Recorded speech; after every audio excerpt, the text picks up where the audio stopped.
Okay, so this is going to be like a thing. I don't know how long it's going to be. Hopefully, not that long. About what I think is the most important thing to understand about 3D graphics. Okay, so Notepad.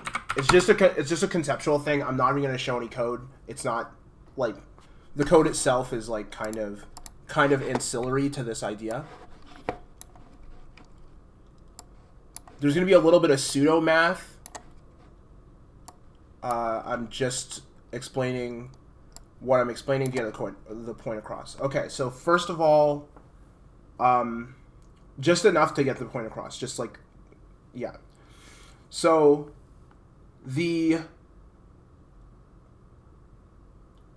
before I get started with anything else, there's one caveat I have to get out of the way to all the things I'm going to explain. The caveat is none of this is real. Right? None of this has anything to do with any sort of thing on the actual hardware that's happening. None of this is all constructs humans have come up with to and then encoded to more easily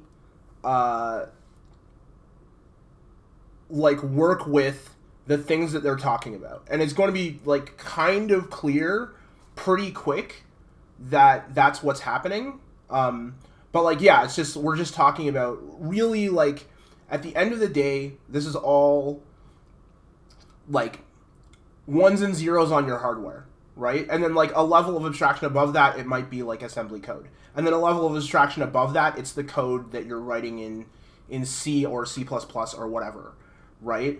And then like a level of abstraction above that, it's like the math that you're dealing with, right? Like you're like so many far levels removed from what the actual real thing is happening that because I'm talking about things in this way, like literally unreal, right? Okay.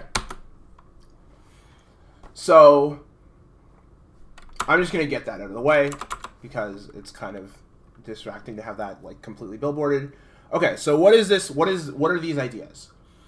So the thing that will absolutely, or maybe not most important, but definitely foundational, but the thing that will trip you up like every frigging time when you first get started with especially 3D graphics programming, but it's actually just in every like single, like anytime you want to put something on the screen, you're having to deal with this at some level of abstraction. And that's that. Well, not every time. I guess if you're like doing literal like OS level, oh, we're gonna put the pixel on, but even then, it's like I'm not sure. You're gonna hit a point where you're like, oh, I want to resize my window, and then you're screwed, right? Like, but it's this idea of you're like when you're sitting here and you're trying to like we're looking at a screen. We have a shoot. I should probably let's real quick. No, maybe not that.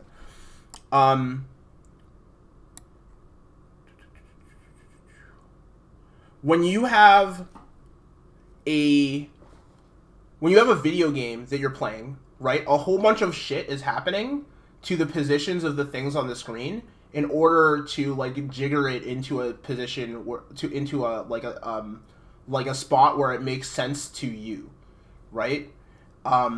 Like the model of the 3D like character is not really a model of a 3D character, and it's not really like it's being like the model of 3D character is not really a model of 3D character, and it's just like represented as a model of a 3D character, sort of. I'll get to the point. There's a you have the idea is that you have a model. Whoa, caps. A model, right? And that model is in a world. And that world,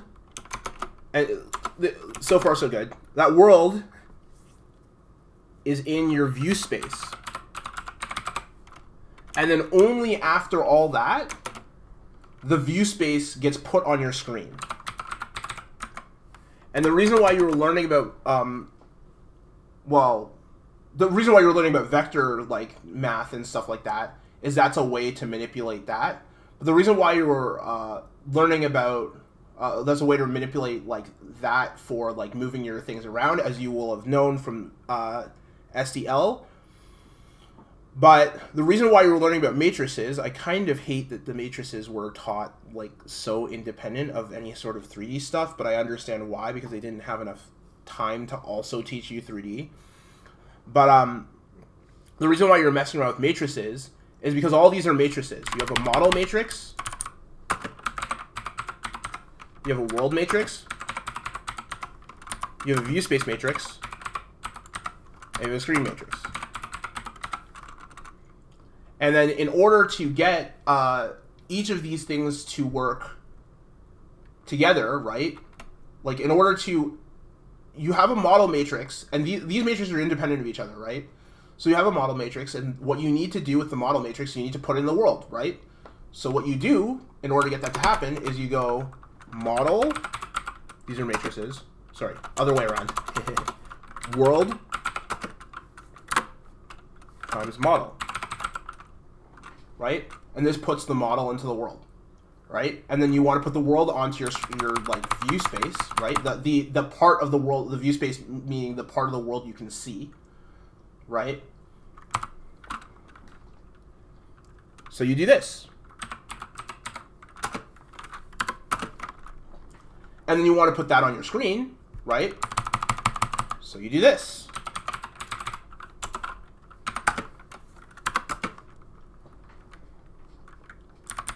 Right? This is the simple way to explain the thing that, like, Scott's going to spend ages going into the very nitty-gritty details of it. But, like, the high level, this is what's happening when you're, like, having to do all of the crazy shit that Scott's doing in order to get the thing on your screen. And you've seen this. There's, when you had... You've seen this kind of at the small level when you're dealing with SDL, right? You had a sprite, right? And that had a position. So you put it on the screen, right? That position was in the world, right? Because you had like a class or whatever, right? And it didn't actually matter that the world was like doing what it was, like the world was doing what it was doing. You saw some of this, I should say, right? It didn't really matter that the world was kind of the screen, but it also wasn't, because after you got done with the world, there was still you'd put this in the world, but it would be modified by that projection matrix thing.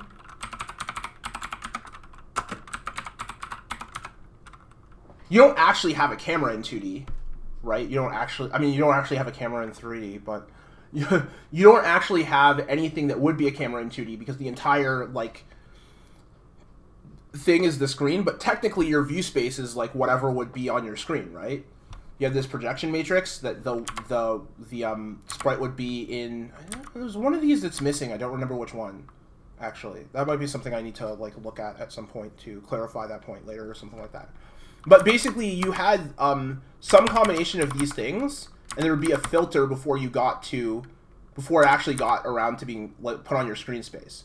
And you knew you were messing around with the sprite position because you messed around with the sprite position. You knew you were messing around, well, you would have seen the projection matrix. He had like some crazy math he was doing in order to do this. I say crazy math, but it is, but it's not, sort of. And then you have the, and then you have like wherever this was, it's actually the other way. I'm doing this. Yeah, it's actually the other way around. And then this would end up in like world space or whatever, right? But like we're not dealing with 2D anymore. So we actually have to deal with the fact that the model has its own shit. And there's like to give you an idea, and to show what you're starting with, right? To like just prove the point of the model as a matrix. well, all these things are matrices, but the world matrix is just what the model matrix would like map to. But here's the thing I want to bring up. This is a box in Blender, right? Real friggin' simple. It's a box. Don't know why. Oh, right, because I suck at Blender. Okay, cool. Yeah, you can see it. It's a box. You move it around. It's a box. I don't know what else to like say about that. The interesting part is that this isn't really a box, right? And this gets back to the like we're dealing with several layers of abstraction before we actually get to the part where we're looking at a box, right? Let's get rid of this for a minute because I don't really care that much about it, and then let's bring up the other thing. This is that exact same goddamn box. See this Blender old file longprism.blend? This is the file that Blender loads up, and it sees this stuff, and then goes, oh, this is the dimensions of the box. So remember you were dealing with, yeah, this is the dimensions of the box in like so these are vertices, right? So they're points on the cube. Not notepad, paint.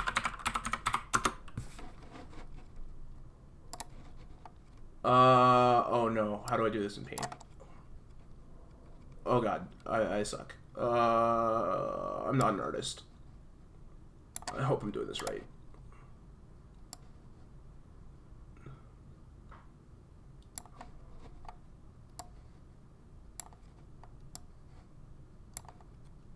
Why did I do this? No, okay, we got it. Okay, cool. Much more confident now. So we did. So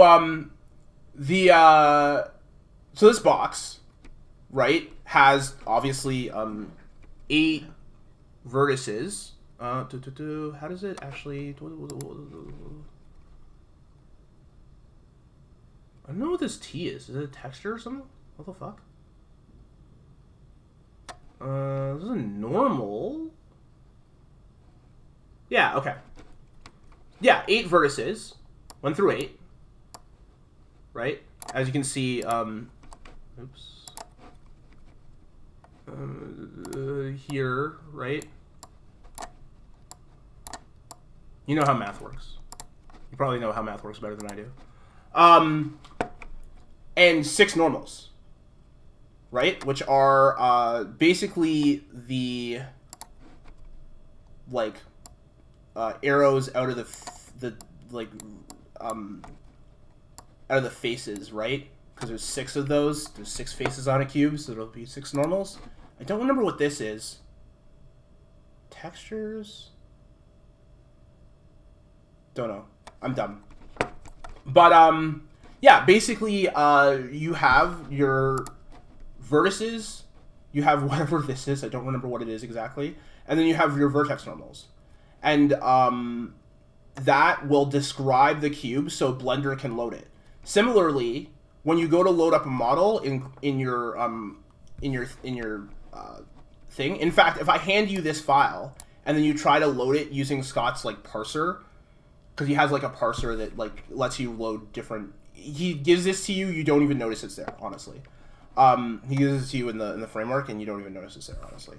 But the parser will like have different ways to load up different types of files, like OBJ, PNG, whatever the hell, right?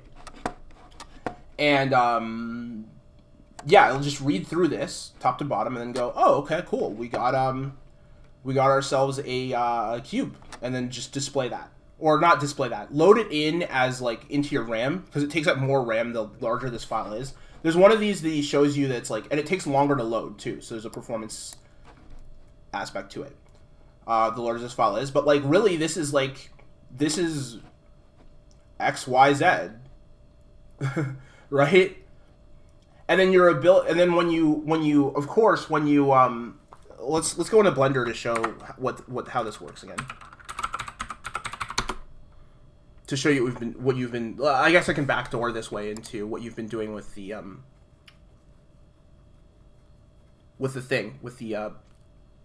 math library you've been writing.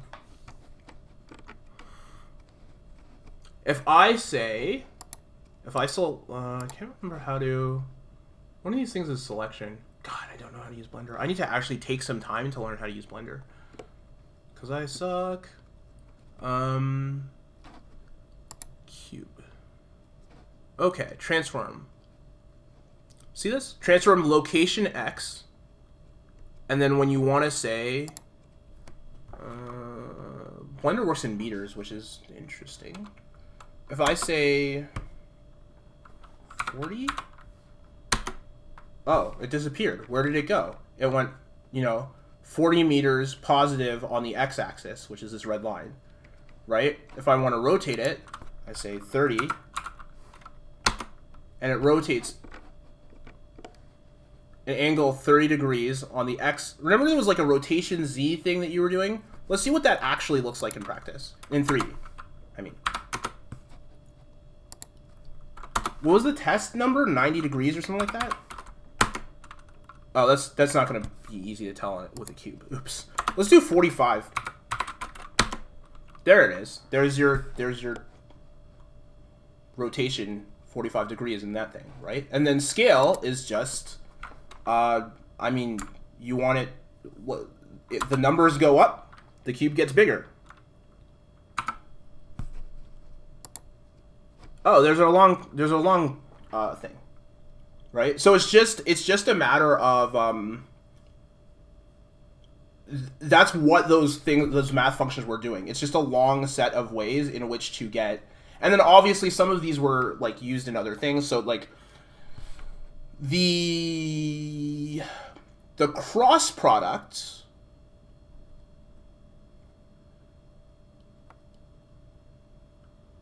Well, that's not actually true. And I'll deal with that at some other point because I'd have to think about it more to explain it properly. But yeah, this is just how shit works in 3D. Yeah, that's basically it. Just to recap, the most important thing of like 3D is understanding this thing. The fact that you have a model. The fact that all these things are matrices, right? And then the fact that you have a model matrix, which is being associated. You load in the model. You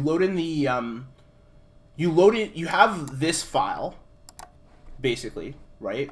You load in this file.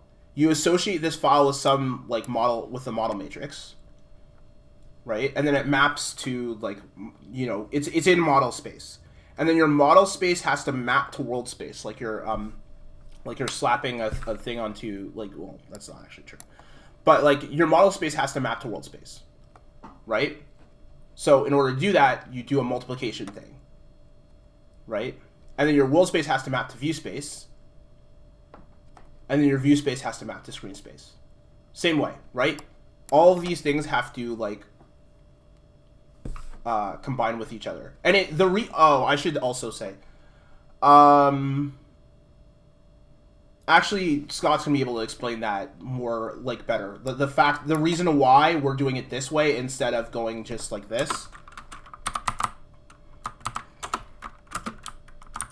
has to do with the way the matrix multiplication works. But he's gonna be able to explain that in better detail than I can when you actually have the class. All right, I'm gonna stop here because this is getting kind of long and I've kind of rambled a little bit. And yeah, I guess the other thing is just like, oh yeah, this is the file that you have or whatever. But yeah, that's basically it.